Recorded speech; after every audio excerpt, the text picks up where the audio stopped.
जय श्री केदारनाथ जय जगन्नाथ। नमस्कार दर्शक बंधु, मु शांतनु आपण मानकु केदारनाथ सीरीजर द्वितीय वीडियो को स्वागत करुछि। मु जेतेबेले केदारनाथ धाम रे पहुँची रात्रि यापन करी प्रभु को दर्शन करी सकाळे रिटर्न करने तलकू फेरवाई गौरीकुंड रु जो यात्रा आरंभ होता गौरीकुंड को पुणी फेरी आम रोबा स्थान सीतापुर को आम जीवार प्लान रे राति 4:30 पाखापाखि आम उठी जाइलु। 4:30 पर जितेबाला रेडी हई आम 5टा पर बाहर उद्यत होचु सेतेबेले मो राखी खुशी जाइथिला। मु आश्चर्य हो जाइथिली। आमे अंधार भितर एक झलक देखुतलु पहाड़र, जहा कि सूर्य किरण से भोर 5टा समय पहाड़ उपरे पड़ी झलसी उठुला एवं समय अतिबाहित सांगे सांगे से रंग मध्य बदलुला। धड़ारू सुनेली, सुनेली रु अन्य रंग।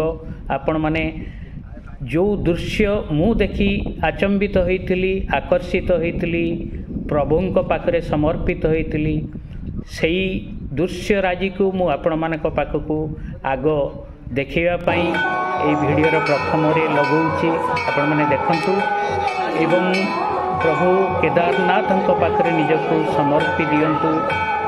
मु आशा करिबी आपण मानक मध्य प्रभु श्री केदारनाथ आमर बड़ ठाकुर जगन्नाथ निश्चित कृपा करिवे। आमर आगामी नवा वर्ष 2025 समस्तंक पई मंगलमय हेबो।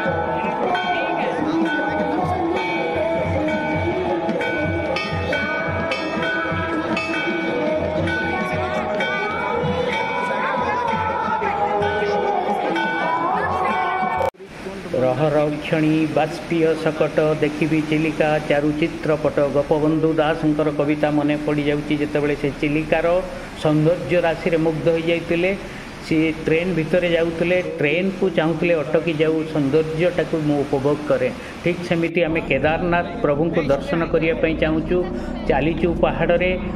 किंतु ता पूर्व गौरीकुंड रे अक्टोबर 22 तारीख 2024 मसीह जिते मु पहुँची फैमिली सह फ्रेंड मान आग देखुची माँ मंदाकिनी जहाँ केदारनाथ रु बाहरी ताहा कलकल नादरे भीतर को बही जाऊँगी। ऊपर को जीवाई हेलिकॉप्टर व्यवस्था थिले मध्य आमको आमे बुकिंग करि पार नथिलु, तो आम पाखे ऑप्शन थिला चलिकी जीवा नहले पिठू माध्यम रे जीवा। पिठी रे बहिकी किछि लोक नउचंती, नहले पालिंकी रे जीवा जहाँ को कि 8 जन पाखापाखि लोक आपन को दोली हिसाब रे नहीं कि बहिकी नहीं जाउचंती। तो आमे भाविथिलु वयस्क लोक जो माने थिले से माने पिठू बा पालिंकी रे जांतु, आ किछि आमे चालिकी जाऊ। तो जेतेबेले आमे प्राकृतिक सौंदर्य को देखिलु, किछि लोक घोड़ा माध्यम रे मध्य जाउचंती। तो आपण माने देखि पारुथिबे जे घोड़ा रे किए जाउची, किए चालिकी जाउची, किए पिठू माध्यम रे जाउची, किए पालिंकी रे जाउची, किए हेलिकॉप्टर रे मध्य जाउची।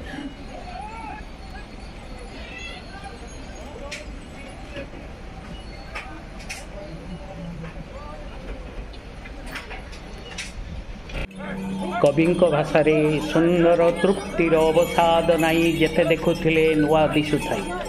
तो ये जो सौंदर्य, ये जो पहाड़, ये जो कष्टकर यात्रा 20 to 23 किलोमीटर यात्रा पहाड़ चढ़ा, यही कष्ट, यही रोमांच, यही सौंदर्य भितर जड़े भक्त बा दर्शक से हजि जाऊए, मजी जाऊए एवं रोमांचित हो जाऊए जे आग को चढ़ी कष्ट करी पहुँचला परे से तार बहु आकांक्षित प्रभु जय श्री केदारनाथंकर दर्शन करि पारिबो एवं सी सेठी प्रभुंक पादरे निजको समर्पी देबो।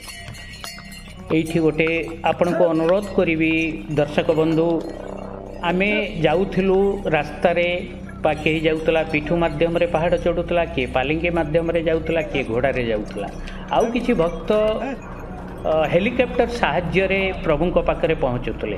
किंतु जो माने हेलिकॉप्टर रे जाउतले यात्रा अति सहज थिला, किंतु एई जो रोमांच से माने अनुभव करि पारु नथिले, पहाड़ चढ़ीबार बा उलेबार रोमांच।